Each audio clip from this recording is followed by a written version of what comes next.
Assalamu alaikum, sir. Assalamualaikum. Bismillahirrahmanirrahim. So today's topic is the lecture in continuation. I will be discussing those adnexal tumors which have sweat gland origin.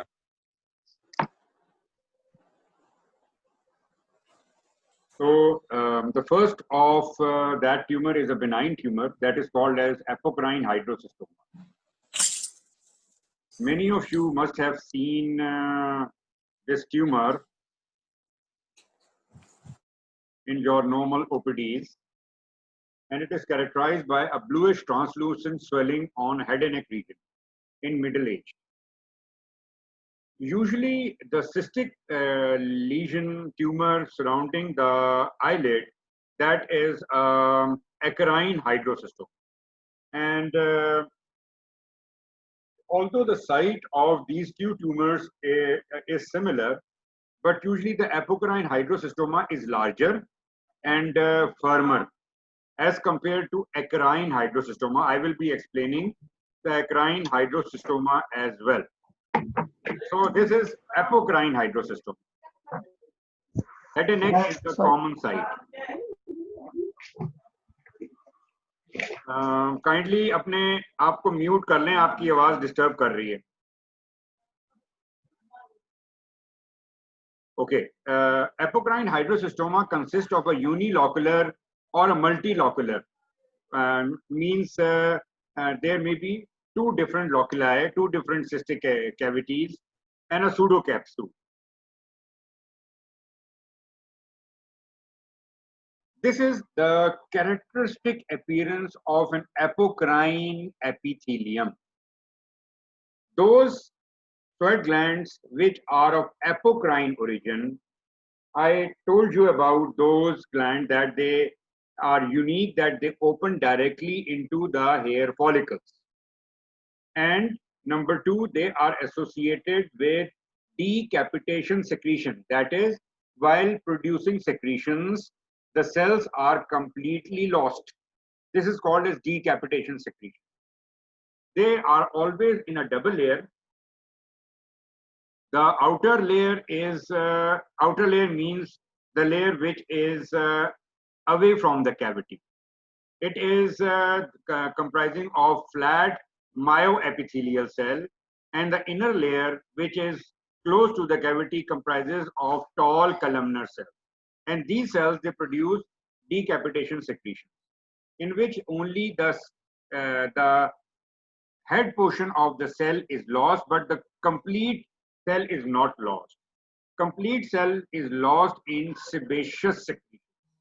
So here we just see a partial loss of cell cytoplasm while producing the secretions.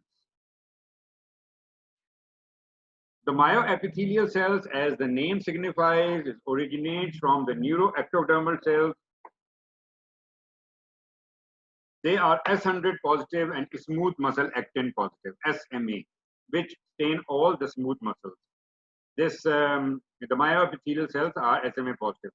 These stains are helpful in complex kind of tumors. In simple tumors like hydrocystoma, apocrine hydrocystoma, we would never go for immunohistochemistry staining. This is syringocyst adenoma papilliferum. This tumor is usually present at birth or developed out in childhood. It is usually solitary and warty growth with erythematous or moist appearance. Common site is scalp, face, neck, and trunk. So this is an erythematous keratotic nodule. Development of syringocyst adenoma papilliferum over sebaceous nevus is a very common happening. This is how it would look like histologically.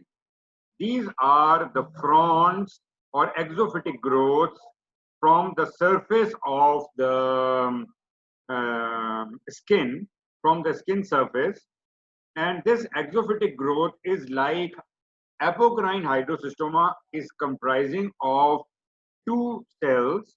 That is the inner layer is tall columnar cells and the outer layer is flat myoepithelial cells.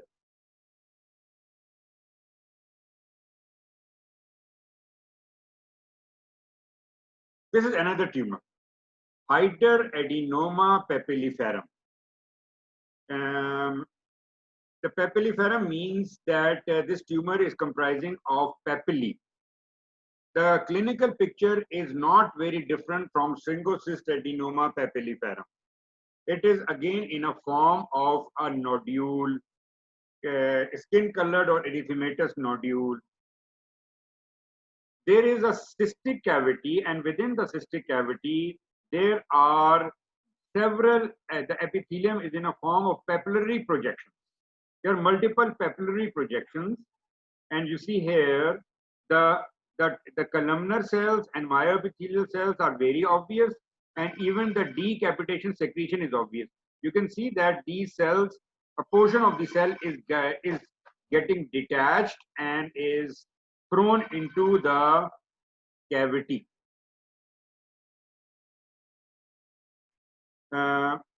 Usually all the ductal tumors, that is the acarine or apocrine tumors, they are all positive in CEA, carcinoembryonic antigen. CEA is a typical marker for tumors with ductal origin. Then another marker is GCDFP. I don't remember what it stands for, but just remember GCDFP. GC may take as gonococcus and DFP dermatofibrosarcoma protuberans.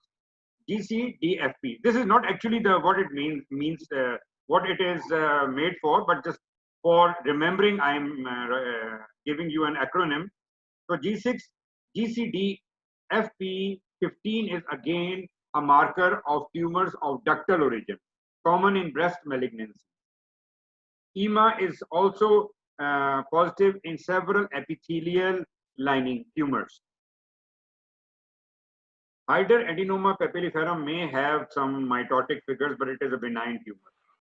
Then another very common tumor, just remember that whatever tumors which you are going to see in today's talk, these all tumors are important as far as your clinical slides is concerned, or maybe a question in exam, or maybe some clinical picture, or maybe short case.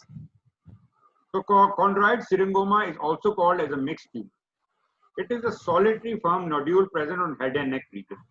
And since it is quite firm, sometimes you would confuse it with pilomatricoma. Clinically, not histologically. This is the scanning magnification. The tumor is well circumscribed. Well circumscribed. मुझे किसी का mic बंद करना है. So tumor is well circumscribed and compresses the adjacent dermal connective tissue. As the name signifies, chondroid and syringoma, it would be having nests and cords like syringoma, and the stroma would be chondroid, means cartilage-like. So here you see this stroma in which these epithelial nests and strands are there. So there, as the name signifies, there is an epithelial component and there is a stromal component. Epithelial component comprises of nest, cords, and duct-like structures, and the stromal component comprises of cartilage-like tissue. And as far as the nests are concerned, they are lined by double-layered epithelium, outer columnar, inner myoepithelium, which is a flatter type of cells. So this lining is typical of an apocrine tumor. The decapitation secretion is again visible here. And this is the stroma. This stroma is a homogeneous blue-colored stroma with cells which look like chondrocytes. If there is doubt about these epithelial components, then you can go for EMA or AE1, AE3 immunostains. So they will stain these epithelial component of this tumor. Myoepithelial cells, as I've told you, originate from neuroectocrine cells. That's why they are S100 positive. So these stains we are only going to use in some complex tumors. Otherwise, chondroid syngoma is quite an easy histological diagnosis, because such kind of appearance, that is the strands in a chondroid stroma, is quite typical of this tumor.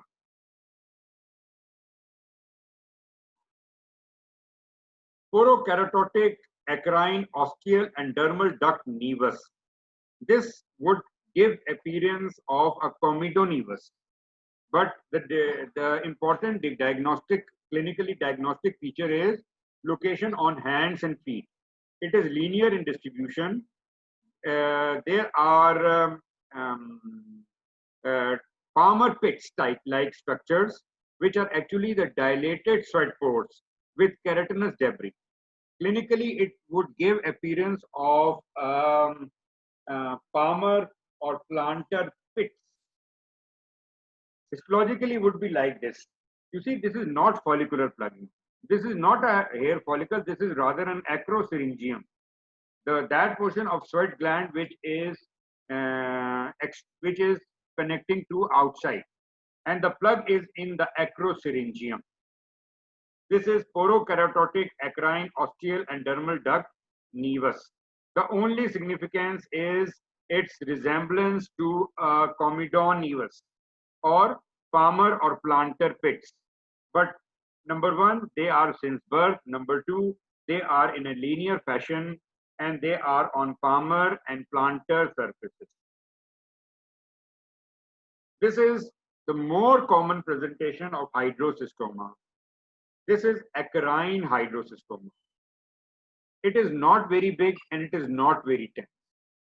It is of a pea-size growth surrounding the eyelids, and you will commonly see it.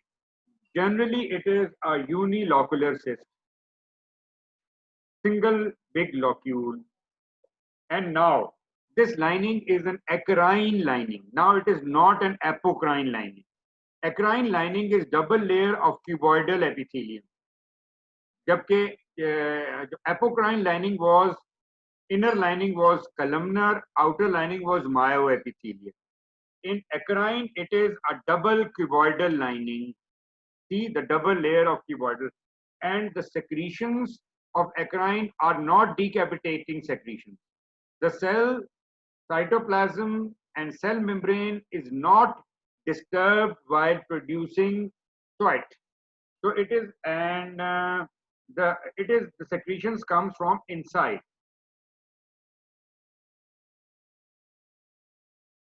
Acrine hydro. Now the another tumor of acrine origin is hydroacanthoma simplex.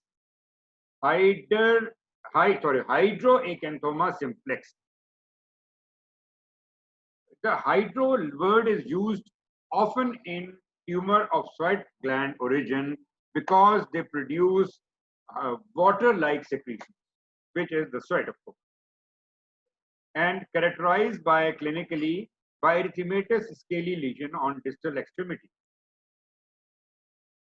Now, another tip. There are three tumors which are separated, which are differentiated by means of their location, otherwise have similar clinical histological appearance. I'm sorry. Just give me a minute, Mary. Haris?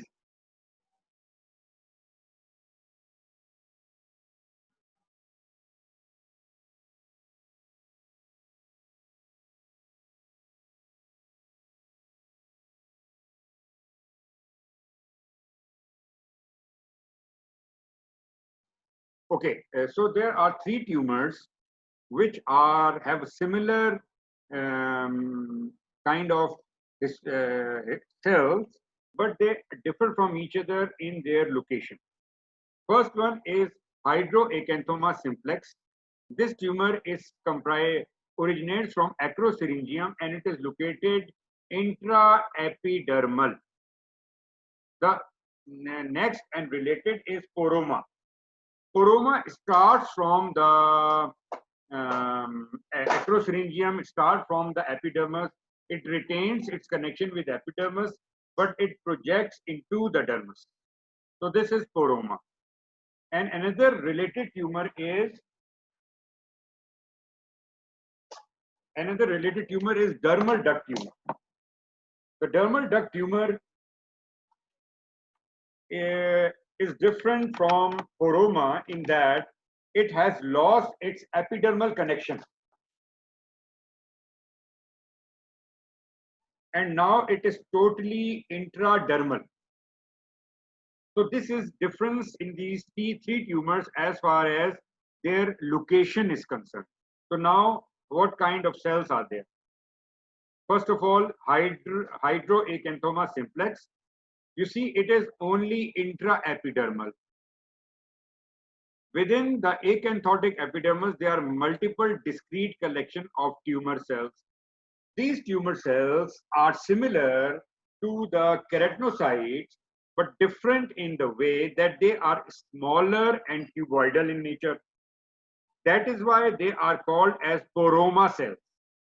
These poroma cells retain the desmosomal junctions with each other and with the adjacent keratinocytes. This is acrine poroma related to hydroacanthoma simplex. Clinically, it is characterized by dark red nodule present on palmar or plantar surfaces.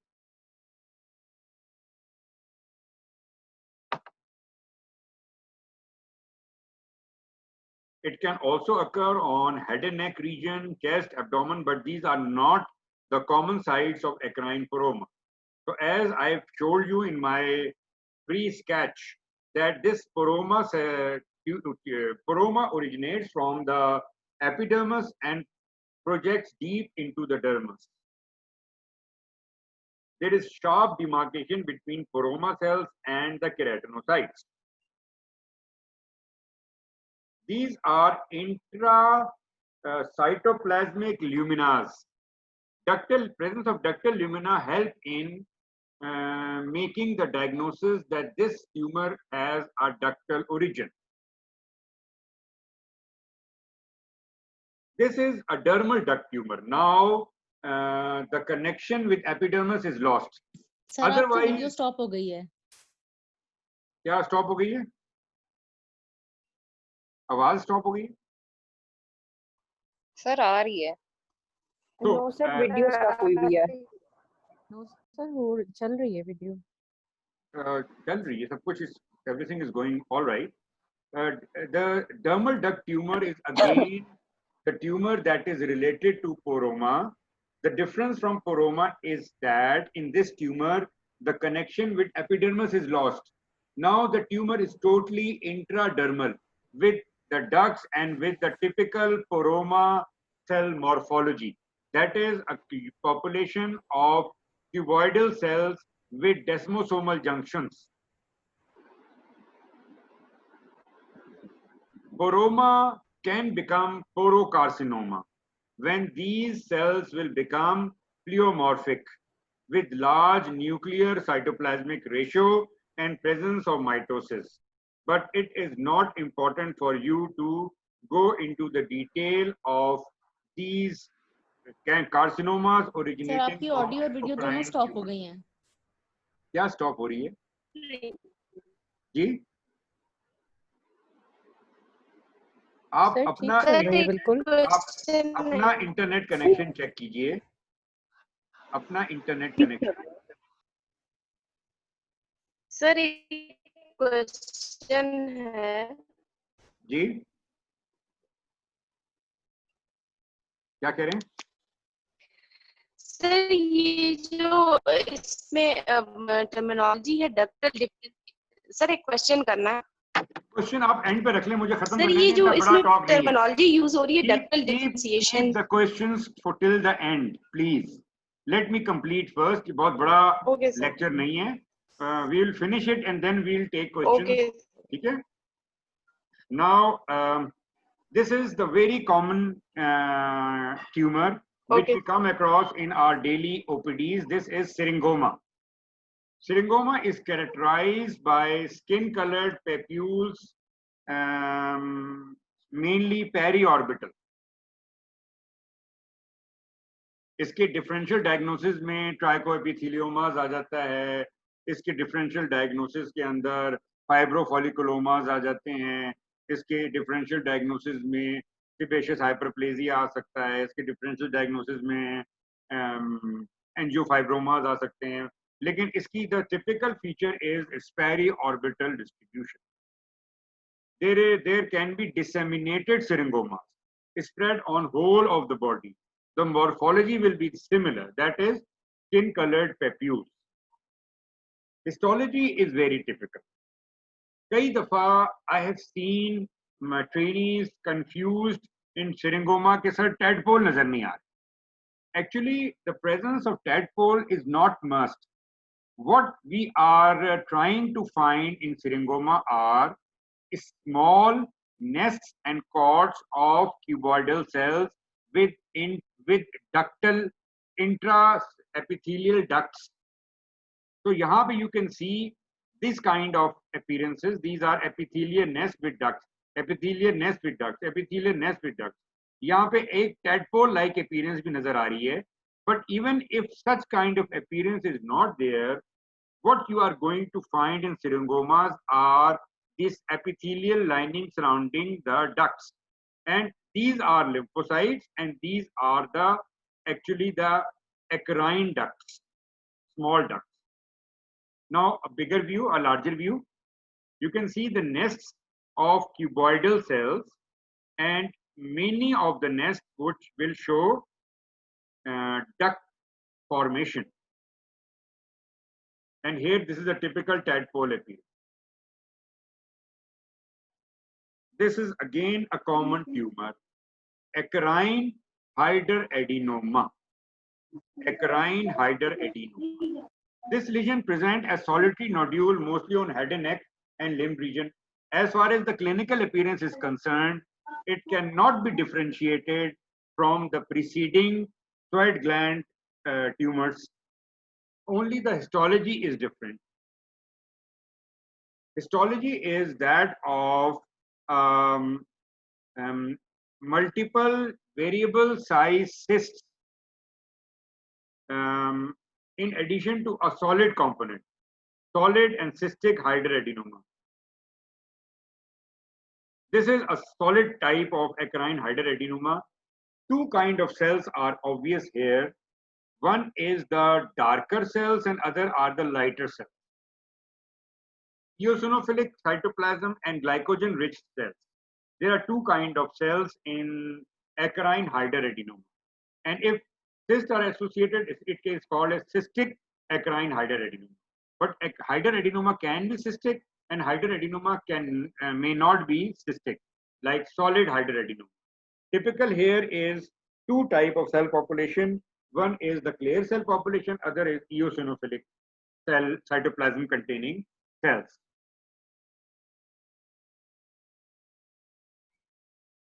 Dermal cylindroma or a turban tumor. Multiple pink nodules on head and neck region. The closest clinical differential here is pilar cyst or pilar tumor.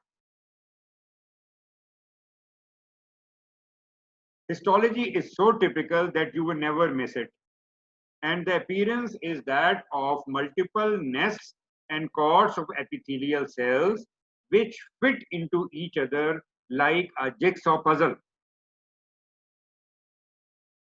As far as the cells are concerned, it is comprising of two kinds of cells. The outer lining is of basaloid nature, and the inner lining is of having eosinophilic cytoplasm. Outer basophilic type of cells and inner eosinophilic kind of epithelial cells. Or like other eccrine gland tumors, they will be expressing EMA, TEA, DCD, FP, and S100. Eccrine spiroadenoma.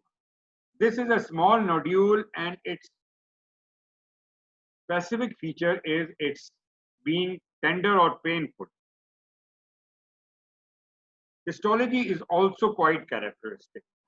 Usually they are small and large tumor nests with a clear-cut capsule. And if you see closely, again there is biphasic cellular population like we have seen in cylindroma. The outer basaloid and inner pinkish kind of cells. Or if in confusion, in doubt, we would go for immunohistochemistry. This is a slide which is very important for you because sometimes the clinical scenarios, scenario which are given in an written exam comprising of the painful tumors. So you should remember which are the painful tumors of the skin. The acronym England is often used. And here, this is the eccrine spiroadenoma. Other are mostly the connective tissue tumor, which I will be discussing once I will be discussing the connective tissue tumor. The neuromas, not neurofibroma. Neuromas is painful. Glomus tumor is painful. Leiomyoma is painful. Angiolipoma. This is not a normal lipoma. This is a lipoma with vascular component. It is called as angiolipoma. Then neurilemoma and dermatofibroma. So these are 7 tumors. They are classified as painful tumors and given an acronym of England. There are a few carcinomas which originate from the sweat glands. I am just going to mention their names. They are not important for you neither in the exam nor in written, and maybe not important in your clinical practice as well. This is syringoid eccrine carcinoma. As the name signifies, it has the basic morphology of syringoma. And with the basic morphology of syringoma, the epithelial component is malignant. Now, this is microcystic adnexal carcinoma. This is characterized by a sclerotic lesion, and it comes in differential diagnosis of desmoplastic lesions like desmoplastic BCC, like desmoplastic trichoepithelioma, clinical differential. And histologically, microcystic adnexal carcinoma, just remember that it is a mixture of keratin cysts formation or keratin pearls with epithelial component, with syringoma type like nests of cells. So two kinds of component are present in microcystic adnexal carcinoma. Primary cutaneous adenoid cystic carcinoma, just nests of cells with duct-like structure. We call it as a sieve-like appearance.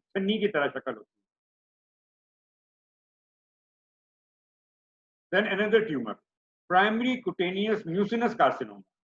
As the name signifies, these nests of eccrine glands, atypical nest of eccrine glands, are just widely dispersed in lakes of mucin.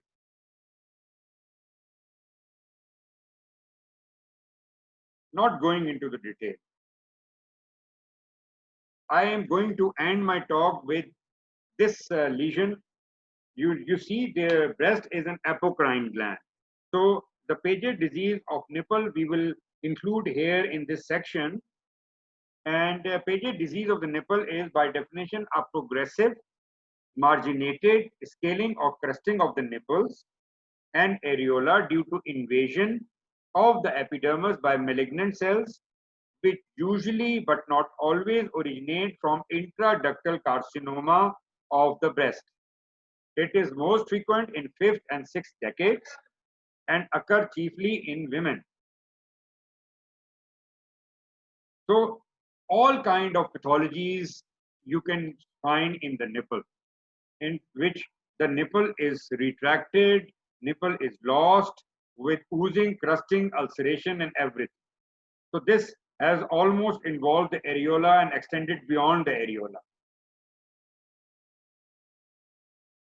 Histologically, it is characterized by typical Paget cells, which are the abnormal cells originating from the intraductal carcinoma of the breast, and they are involving the epidermis. The cells are invading the epidermis in form of single or multiple nests of cells. And since these cells are not keratinocytes, they are not maintaining their junctions or connections with the epidermis, and there is a halo surrounding these cells. So there is an halo and there are nests of cells. मैंने आपको, once I was teaching you the superficial spreading melanoma, मैंने आपको ये term introduce कराई थी pagetoid spread और buckshot scatter.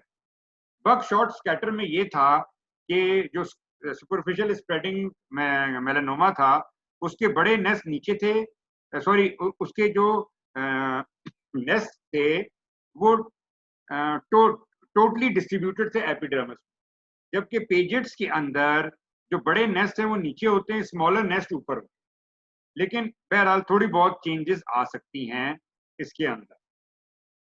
तो the bigger nest are down and smaller nests are in the upper portion of epidermis. और morphology वैसी होगी, atypical cells with no component, atypical cells with no connection with the keratinocyte. अब अगर ये इस किस्म की हिस्टोलॉजी आ जाए तो इस किस्म की हिस्टोलॉजी में आपको डेफिनेटली मेलानोसाइट्स के मार्कर कराने पड़ेंगे to differentiate from superficial spreading. Now, these are two different histologies. This one is Paget's disease. You can see the abnormal cells in 3 or 4 nests. They are surrounding, there is a surrounding halo and there is no connection with surrounding keratinocytes. This is Bowen's disease, intra epithelial malignancies, in cytomalignancy. You can see the abnormal cells, they have the same keratinocyte origin and they are maintaining their desmosomal connections with the uninvolved keratinocytes. Extramammary Paget's disease, a plaque resembling a Paget's disease clinically and histologically, occurring in sites rich in apocrine glands such as vulva and genital region and in axilla. Extramammary Paget's disease, in this area, the epidermis is again infiltrated by a tumor in a form which will be like the Paget's disease of the nipple, like these abnormal cells in nests and cords. High power view.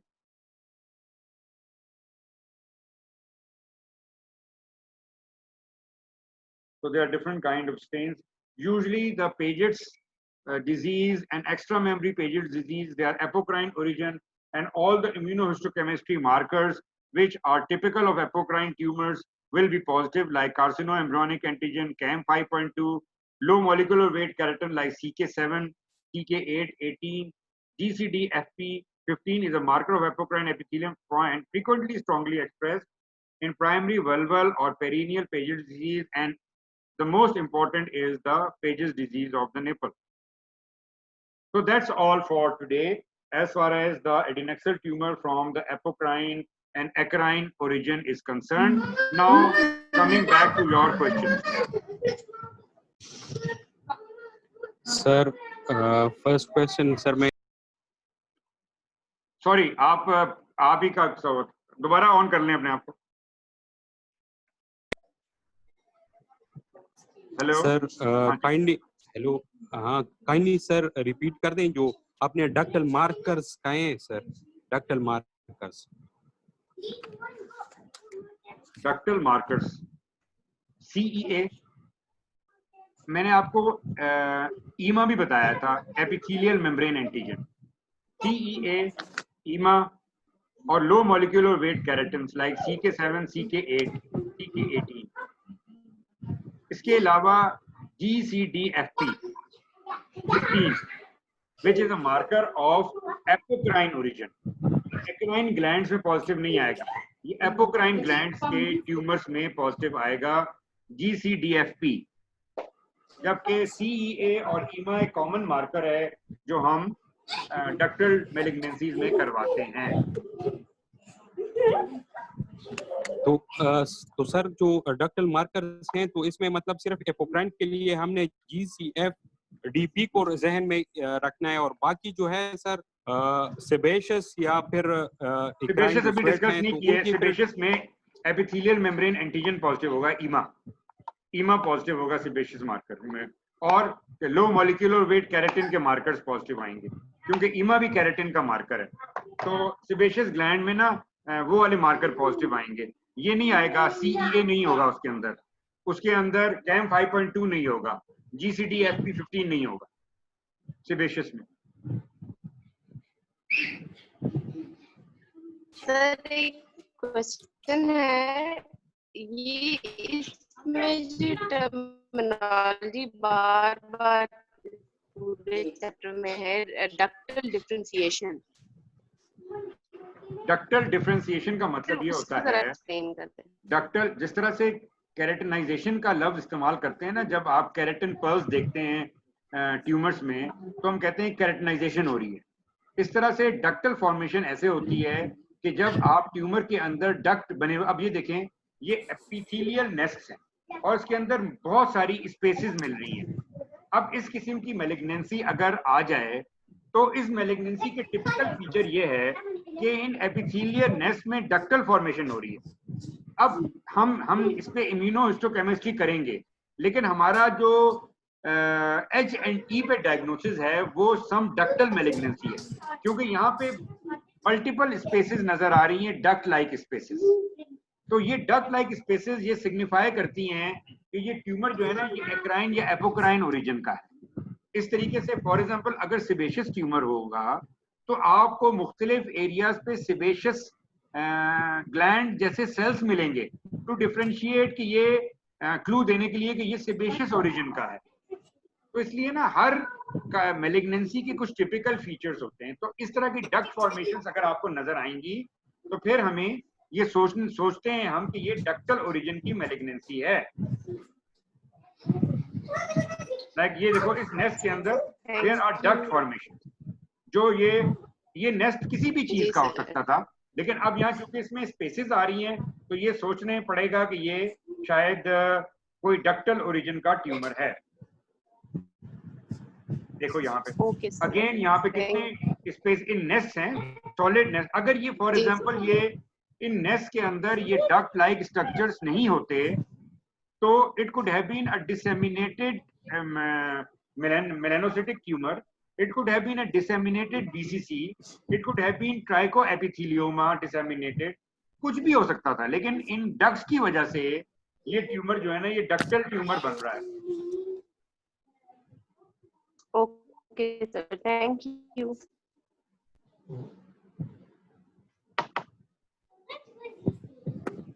Any other question?